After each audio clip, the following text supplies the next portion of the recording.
Nasty man Deshaun Watson ruptured his Achilles. He is done for the year. And there's a lot of pundits that are saying he could be done not only for good with the Browns, but for good in the NFL. Those are real statements by people with blue checks that have 6-7 figure checks that are given, that are paid out to give you information, to give you expert opinions.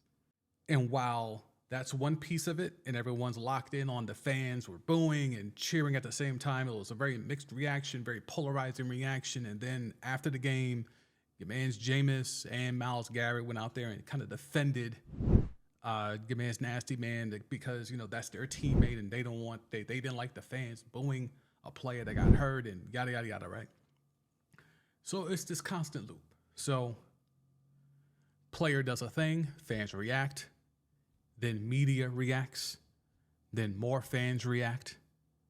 After the game, you get players that are reacting to the fans, then media reacts to players who are reacting to the fans, and then fans react to the media that's reacting to the player that's reacting to the fans.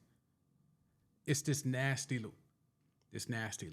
So I would like to focus on the media piece because that's the field I work in. That's the expertise that I have. There was a take that was given that was extremely contradictory and problematic and hypocritical. This was on Fox, FS1. They have a show. Not a lot of people are watching it, but your man's Mark Schlereth is there. So he turned that Lamar take from the summer where he was chastising Ravens fans for crying about Lamar and his lack of weapons. He's now flipped that into a morning show. And he's on here with another former athlete and this dude, Danny Parkins. Don't know who he is. I'm assuming he's just a hot taker, maybe a writer or a journalist or something. And then Craig Carton, and I will explain a lot of Craig Carton as this clip goes on. So, as you see here, this is about Nasty Man Deshaun Watson and the players' reaction to the fans' reaction of Nasty Man getting hurt. This whole thing and the reaction to it was embarrassing by Myles Garrett, by Jameis Winston, by fans, by media. I thought no one did their job yesterday. Okay, so decent opening. You can tell he's going for the take. He's got the hands moving. He knows he's on camera.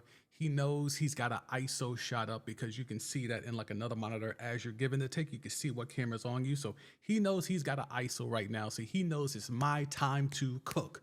I need to go viral. I need to get this show viral, even though this show is not really my show. I'm just a part of the ensemble cast, but I'm going to do my job to make sure to say the thing to get this show to go viral. So he's cooking up the take.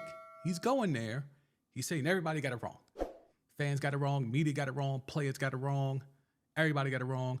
I'm going to tell you what's right. So he shows because you can't say, let me rewind it for y'all. It's the Jameis piece. Heavy lifting there, Myles, because it hasn't been all of his time in the pros. And Jameis Winston, he put his life on the line. No, he isn't. He's playing football.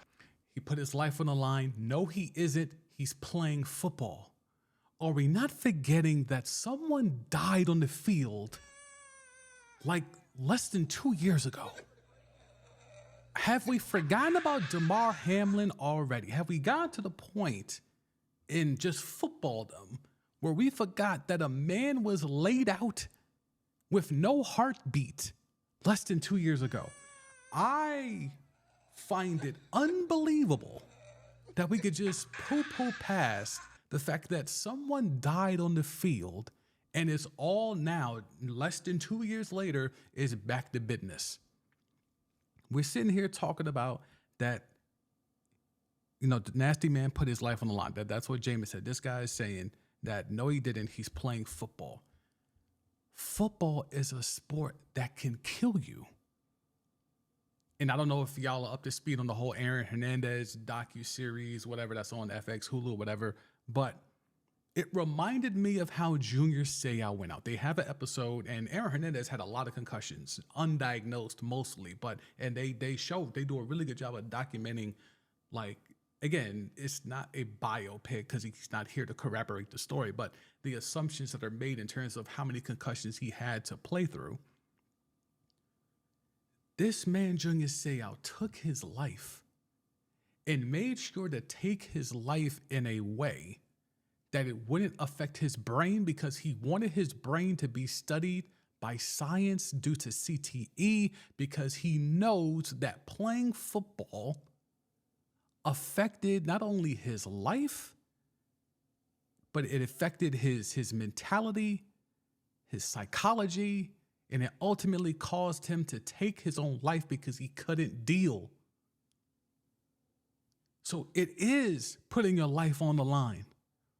Because one, we've seen someone literally die on the field no less than 2 years ago. And second of all, we've seen retirees kill themselves because of what the sport did to them. And to the point that it's premeditated, to the point of, I'm not going to shoot myself in the head because I want my brain intact, because I want them to know what the sport did to me. Yet you have someone out here who is hot taken, who is trying to go viral, who is trying to run the numbers up for a show that no one clearly is watching. And he's sitting here telling you that it's not putting your life on the line, it's just football. This is what they think. This is how they perceive it. This is how they carry it. This is the nonsense that gets platformed. So I get that players do not want cheers or boos for an injured player. It's totally understandable for teammates to be upset when fans react that way. I remember covering the Chiefs when Matt Castle was struggling and he got hurt and some Chiefs fans cheered and Eric Winston came out and was like, we're not gladiators. It's totally inappropriate. Hey, yo, dog. As a kid, I remembered watching Dennis Byrd of the Jets be paralyzed. I watched that and didn't know what the hell was going on, because you're so accustomed to watching football players just get up or maybe limp off. But wait, what do you mean he's not getting up? What do you mean he can't move? That was the thing that I witnessed as a child. Dennis Byrd of the Jets getting paralyzed. And this man is out here trying to cape? Weirdo activities. I get that. But the media coming out and be like, oh my God, Jameis Winston's words were so powerful. Stop. No, they weren't. Right. Defending Deshaun Watson as a guy is ridiculous. Don't cheer a guy getting injured. No one's rooting for that. But Browns fans are happy that he's not going to be their quarterback because. So let's tap into something he just said. Right. Defending Deshaun Watson as a guy is ridiculous. Defending Nasty Man as a guy is ridiculous. Well, now let's get into his co-host.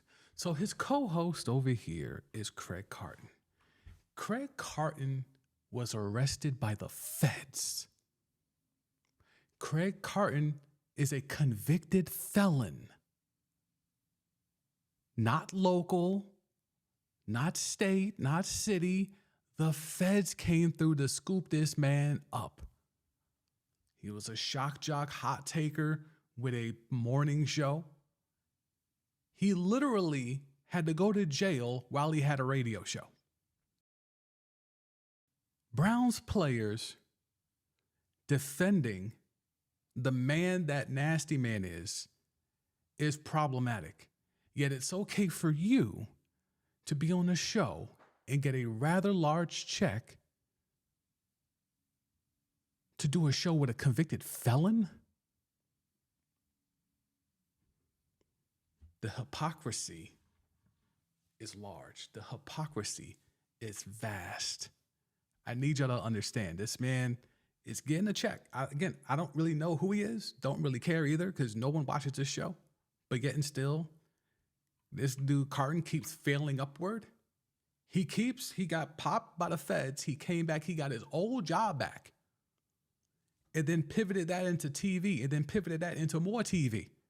So obviously, someone likes him. Or some people out there, probably no one listened to this pod, but somebody likes him. So it's problematic for Garrett and Jameis and any other Browns to try to stand up for the man that they know of as Nasty Man. But it's okay for you to stand up, potentially stand up and defend the honor of the man that you do a show with, that you get a check from. And Craig Hart, the hypocrisy is right there in front of you. So again, this is why athletes want their own platforms. It's takes like this that while we have the new media, which is just athletes doing the same thing that old media has historically done, instead of getting the journalistic POV from people like this, who are clearly showing you they don't know anything and are clearly trying to go viral by saying the thing. This is why athletes want their own platform. Because this journalist is trusted to be someone who can have an unbiased opinion and see through the nonsense and say the accurate thing. But instead, because the whole narrative is about attention culture, the whole narrative is about eyeballs, clicks, and views, he's locking in on doing what's best for himself. It's not about the audience. It's not about any of that. It's about what can I do to get this show to go viral, to get eyeballs on it. And this is why the rise in new media has become a thing. This is why the rise in pods like this, of the independent, has been a thing, because we get tired of people that are thought to be trusted, thought to be known to be in the know, has connections, has whatever, and this is the nonsense that they spew. This is why the game is where it's at, because of horrible, contradictory, hypocritical takes like this.